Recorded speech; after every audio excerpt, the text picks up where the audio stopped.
Divine greetings, entities, energies, lovelies, bodies of light, seekers, and sojourners of truth. 144 chosen of the chosen few. I greet you in the love that lights the truth from my heart to yours. I am Akila Textree, back at it here again, doing a back-to-back video in the divine essence energy of it all, reporting to you live from the fifth dimension, as usual, bringing you the news to infuse if you so choose, right? So let's get right into it. I told you this was a part 2, so I'm jumping right in, piggybacking, veggie backing, right where we left off from. So this is about the complacency. There's a spirit of complacency, right, that is over us, that plagues us, a spirit of complacency that plagues us in a mind state of lack, right? And I want us to really go into this because this kind of explains, not kind of, it explains the duality and a lot of things that we're experiencing now, that was brought to my attention earlier today as we discussed the divine matrix and the assimilation and the opposition energy. More importantly, that opposition energy that some of us call that Setian energy, right? Which is an appearance of misappropriated thoughts and things, or that duality that allows us to see that there is an opposition there, because we do see that duality, but we have to understand that we understand, overstand, and understand that it is to transcend that duality and that decepticon. It's a deceptive memory, right? And one thing I got to do a video on illusion versus memory, so we can really understand that when I'm talking about the memory complex, because I know we say there are a lot of illusions out there, and a lot of us are plagued by these illusions, especially the illusion of separation and the illusion of duality. But really, it's a memory distortion. It's for us to understand that these illusions are really a memory distortion, because we are all memory complexes. We are all mind-body complex. That's a part of the entire memory complex. So when we understand that, we see that this separation, this duality is really null and void, so to speak, right? So it's like it exists, but it doesn't. We have to understand how it exists and how we give power for it to exist in a certain way, and how we are to overcome what is in front of us as a power, right? So with that said, I want us to really look at the spirit of complacency. And as I see that, it's like a blanket over us. I want to, I didn't bring my definition out because I just jumped right into the video, but look up the definition of complacency as I'm speaking about this. But when I say it's like a blanket, it's how I see it, it's like a blanket that is dropping. It's a blanket over all of us, over society, over our families, that's just dropping this dew over us, this heavy dew, sometimes light heavy, but it's dropping it over us. And this spirit of complacency is like plaguing us and holding us in this state of mind, this lack state of mind. Or it's not even, I wouldn't even say holding, but it comes from this state of mind that is in lack, right? And only because you're in lack, while we're experiencing, while the spirit of complacency gets to proliferate through all of us and is holding us back from a lot of things, and it determines how we are reacting or responding to certain things, because everyone is different. Everyone internalizes things different. So as we were talking about this difference, to piggyback or veggie back on where I was coming from, when my partner had said that he was speaking about the duality and the Setian, believing in the Set opposition, and he was saying it's really us that believes in us not having enough. And so we get greedy. People get greedy because it's always this mindset of, I don't have enough, I don't have enough. So you think something else is on the other side. Like we say, the grass is green on the other side. Don't take it lightly, because a lot of our state of lack comes just from that, because something looks better on the other side. So we think that we don't have enough based on what we may be seeing around us with these two eyes. And so we end up coming from a place of lack. And as he said that, not enough, when he repeated it, I heard it, and it was like, oh, it's not enough because you're in some kind of place where I saw the twofold in it. Let me put it that way, because I saw where he was going with the greed, which is true. If you continue to feel like you're not enough or you don't have enough, you're going to keep grabbing and keep reaching for something out there that is to make yourself to overcompensate or make yourself feel like you have enough, right? Which brings me to my point of the definition before I get any further. The definition of complacency, I don't have it exact, but if you look it up, it has to do with settling or being okay with, due to some type of self gratification or self satisfaction. There you go, self satisfaction, basically, which sounds like soothing to me. Soothing yourself, comforting yourself, especially, I think it says especially when you are unaware of what is going on. You have a certain awareness about something, unawareness about something. And that part I don't quite agree with, because it's implying that you are not aware of something, and it doesn't make sense. If you have self-satisfaction and you're soothing yourself, that means you're aware of something. But what it is, what I get from that is that people are pretending to not be aware. This is what we do in the spirit of complacency. We pretend that we don't know. There is something that we know, but because it hurts us or whatever the issue is, we quickly drop it in our subconscious mind. So it is not aware in the sense of, it is not in your conscious phase of mind.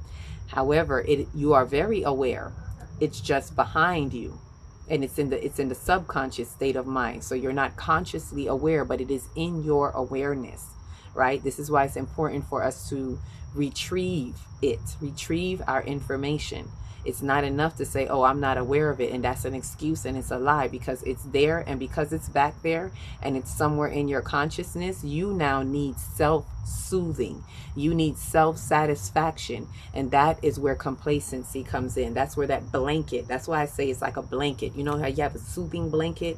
It's like a blanket of complacency, a spirit that is just, we wrap up in this blanket.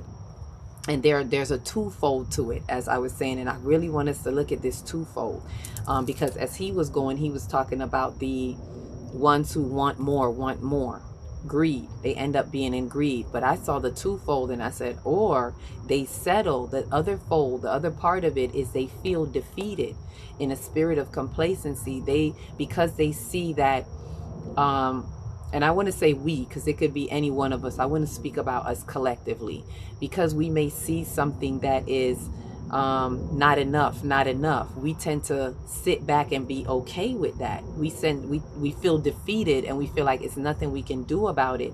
So in that complacency, we take more of a timid approach, and we take more of a defeatist approach and a defeatist mentality, like I can't do anything. We feel helpless. These are the times, and we each do it for different things and in different ways.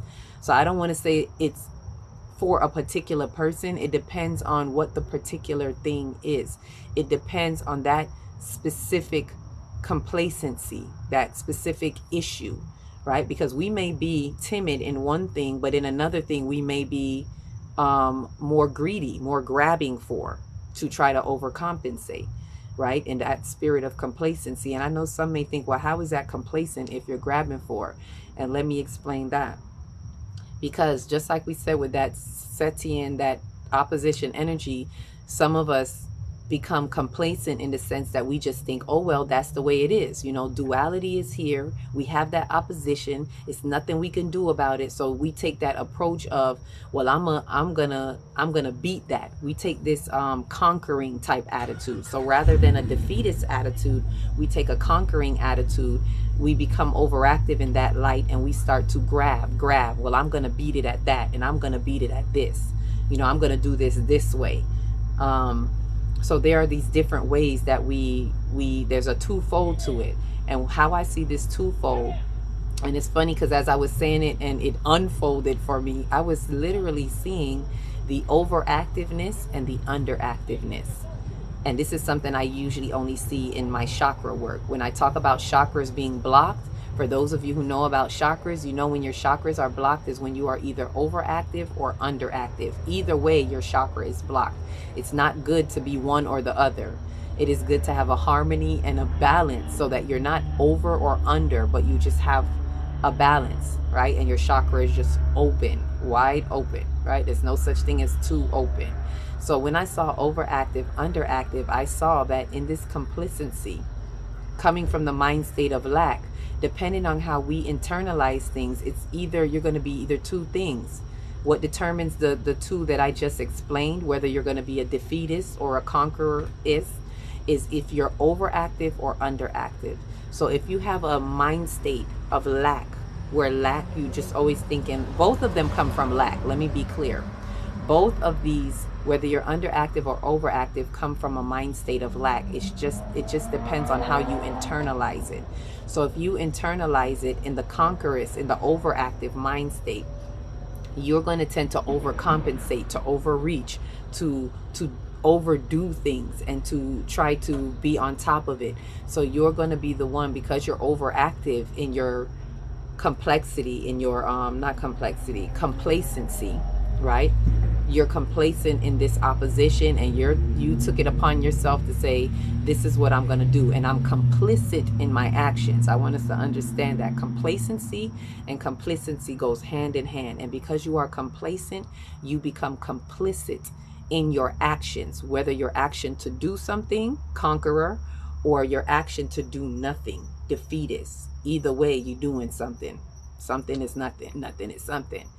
Right? So the overactive is if you're reaching over and you're saying, I'm going to do this. I'm going to overreach that. And then the underactive is when you now take the defeatist state of mind. And so now, because you're underactive, and I want us to understand this in all our chakras, this is what blocks all of our chakras, whatever the blockage that you may have in each energy center, which, remember, the energy centers or chakras are a doorway into your consciousness. So this is all consciousness. Just because we're talking chakras, don't think it's just sitting there. It's all doorways into your consciousness and how you perceive things, how you deal with things, how you interrelate with ideas and situations, right? So it has to do with your intel, your personal intel of how you internalize things.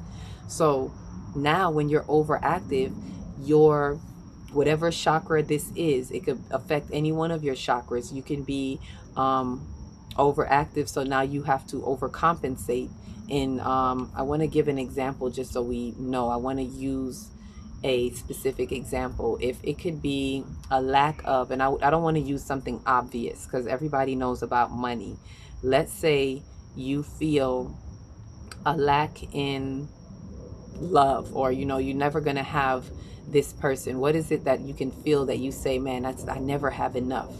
It's never enough for me. So you go over and you reach and you grab. If I say, let's say I want to use the root chakra, and the root, because the root is where we exist in our physical body, everything physical. You never have enough of physical things or a person, relationships.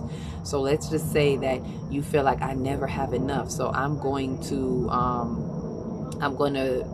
go over and I'm going to be greedy. I'm going to reach for more. I'm going to take for more. I'm going to always be like a person that always feel like they got to be this go-getter. You can even feel good about yourself and be overactive. I'm a go-getter. I got to get this because I'm always in a state of lack. And you can have things and still be in a state of lack because you're constantly feeling like you're under the threat of never going to have enough. So you're constantly trying to conquer more and bring more into your grips.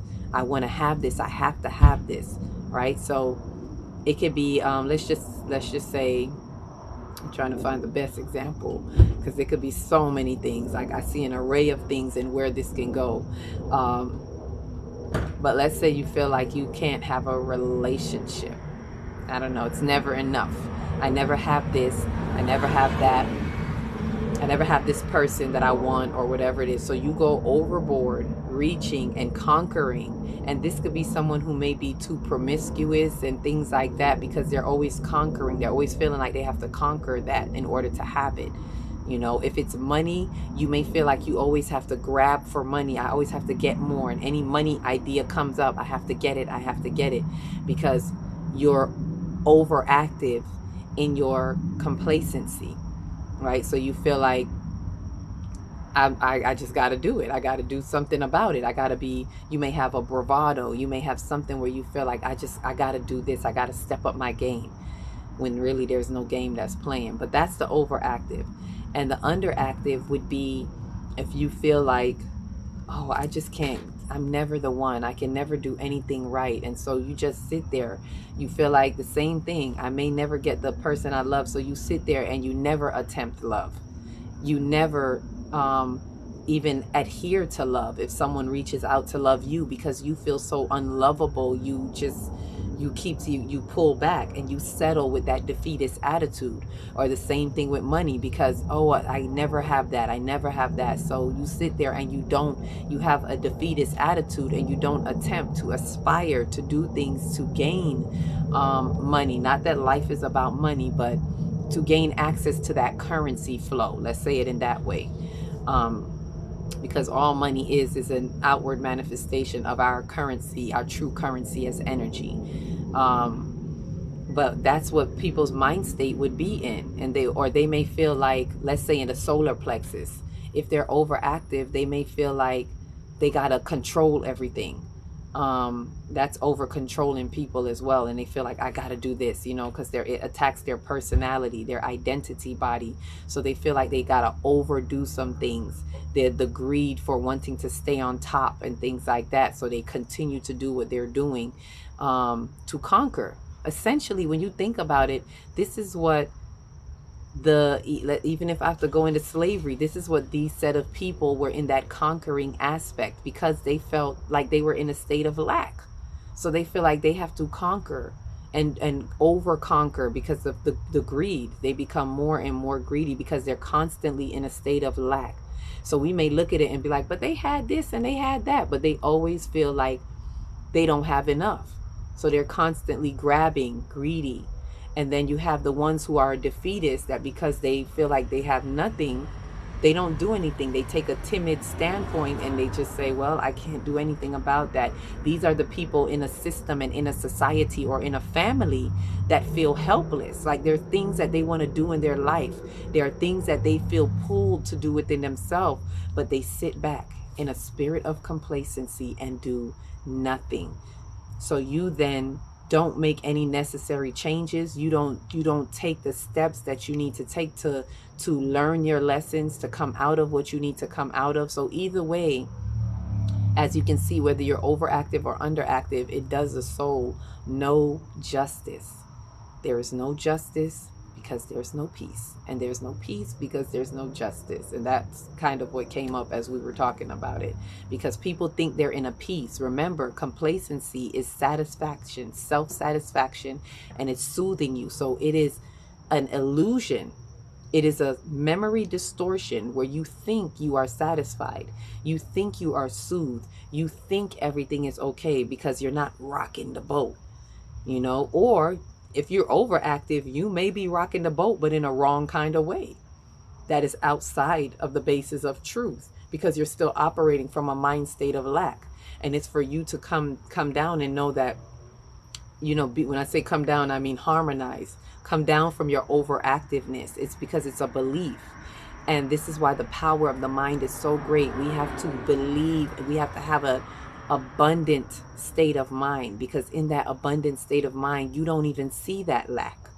You transcend that duality and you don't even see that lack. Therefore, you have no need to reach, to overexert yourself, to try to prove that you can conquer something, because you're complacent with the idea of the reality of that duality, being real for you. So you don't see the transcendence. You don't see transcending that duality into oneness, which is a third eye activity, by the way. See, these are all, things that we have. This applies to us understanding our energy centers, because how we deal with these complacencies, if you are listening to what I'm saying, it literally details. If you can go to each energy center, which are your 7 chakras, means that there are 7 details in your consciousness for you to pay attention to. There's more than that. It doesn't stop at 7, but there are 7 main details. Look at it like 7 main arteries, or you know how they say your vital organs. 7 main conscious organs in your mind that has the details of what we are to be looking at. Are you overactive in this? Are you underactive in that?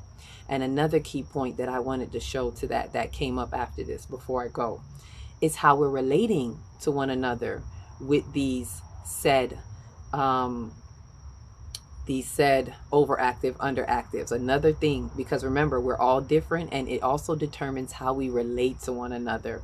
Meaning, if, and I keep this in account, listen to what I'm saying. If two people, I'm going to give you three, I think it's three examples of how we could be relating.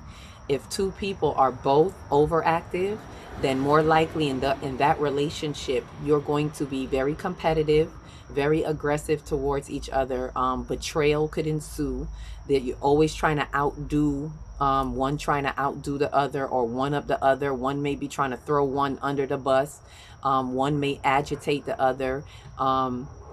In these relationships, it may lead to something fatal as well if it involves a predator and a prey, meaning someone who is, let's say, overactive, one who is very controlling, and the other one too is controlling, but to a lesser degree, and one is the predator and one is the prey. That prey can agitate the predator. That prey, because that, even though it may seem like it's lesser than, it may seem timid, but it's not. It just shows up differently. Their overactiveness may show up differently, and because they're constantly feeling like, yeah, I have less than, but I'm gonna, one up this one, and then whenever they're trying to conquer within themselves, it may agitate the predator, and then the predator is going to become aggressive with them or violent.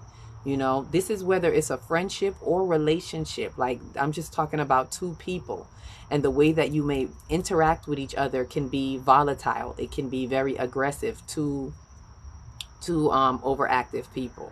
If one is overactive and one is under, let me go to if both are underactive, and then I'll go to that one. If both are underactive, what you're going to see is inertia. What you're going to see is both two couch potato souls that's not getting nothing done. They both have a defeatist act.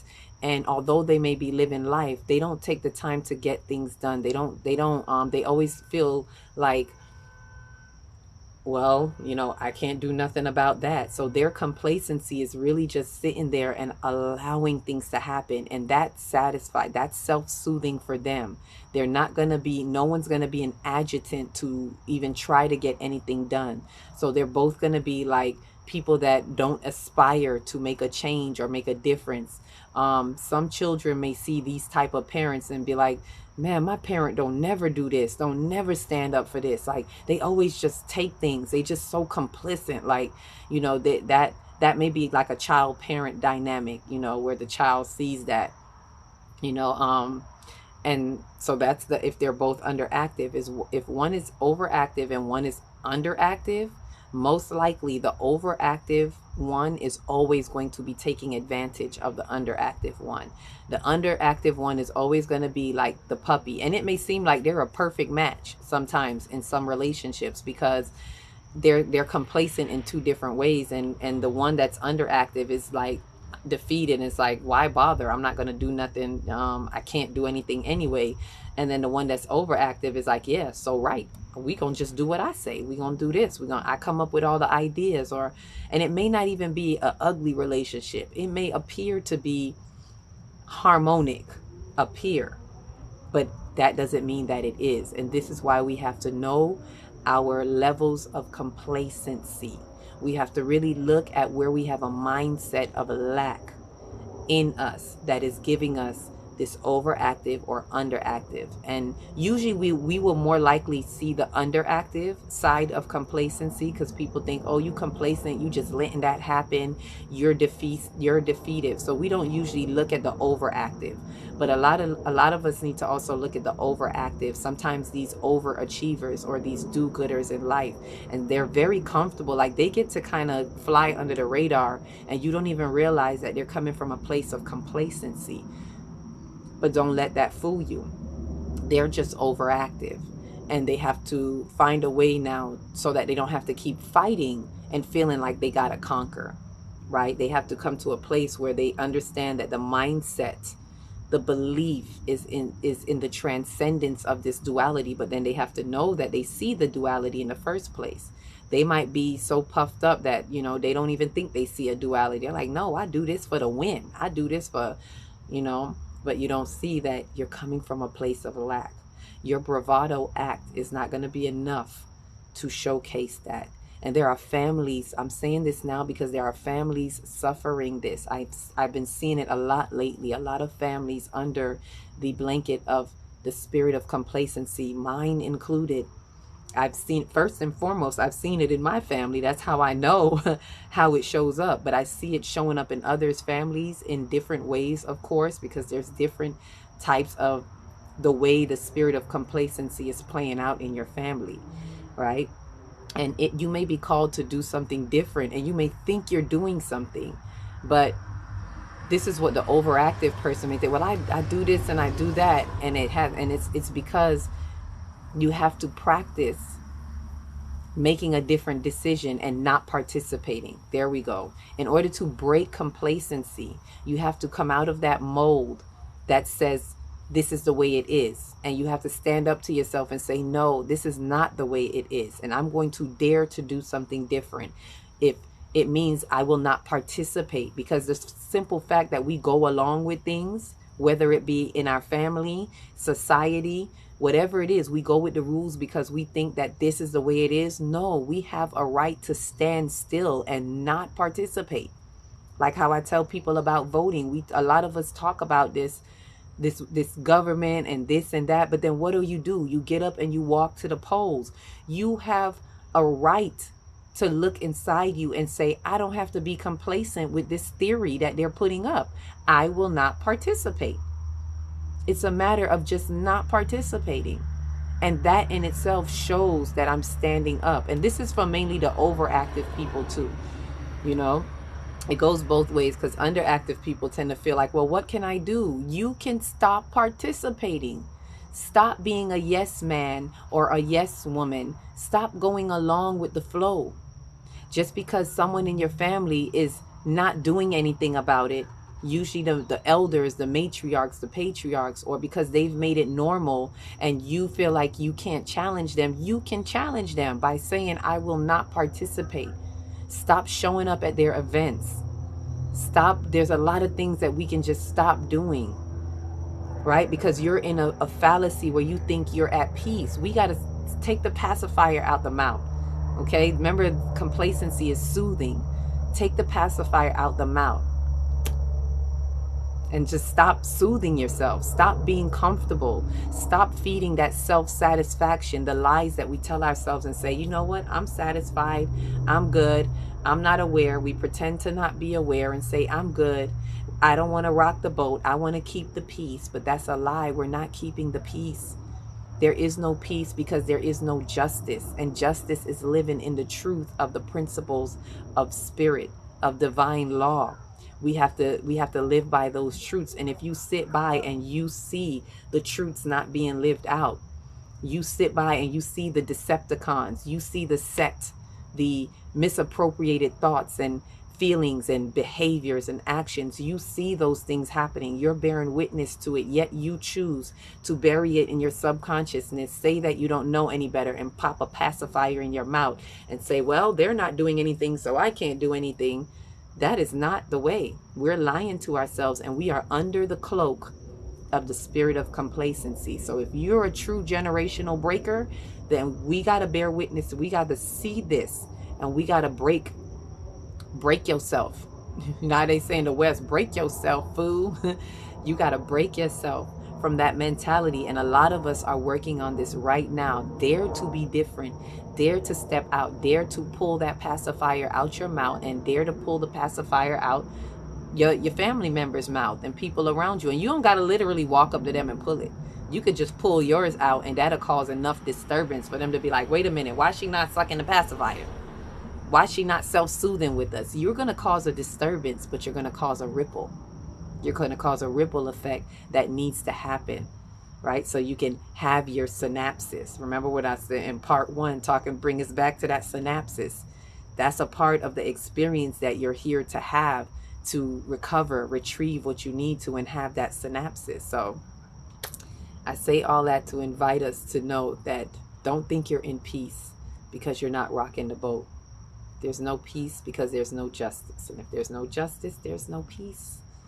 And I'm talking divine justice. So with that said, I invite us to really go in and look at the blanket, the soothing blanket that is over all of us, families, societies on a bigger scale, globally, right? And to open our eyes, open our minds, open our souls. And with that said, I invite you all, as I'm talking about the underactive, overactive, I teach more about this in my Chakra Moon workshop, which I have coming up right now. And it has to do with the full moon. It's a 7-day interactive workshop, and it has to do with working through those energy centers, as well as the celestial bodies, the cosmic roadmap that you heard me speak of, getting that understanding in your soul. And we speak about it on a different level. So if this is something that resonates as truth with you, and you truly want to know more, indulge in more, and dive in and unfold more, let's go on this soul journey together. Don't be afraid. Don't stay in one corner. Come on out. And don't be afraid to reach out. I'll put some information on that as well. I'm going to post it on my page as well, so you may see the flyer. It's Divine Chakra Moon Workshop, and it'll be starting on the 22nd. So with that said, please also remember to like, subscribe, share, comment. Tell me what you think. Do you see complacency in you or around you? Are you the generational breaker, right? Because we're not alone. So with that said, I love you all. Each one, reach one, teach one. If you don't know where to start in your big, beautiful heart. Shine your light from the inside out and be the candle that lights the next one and the next one and the next one. Peace, love, light. Level up.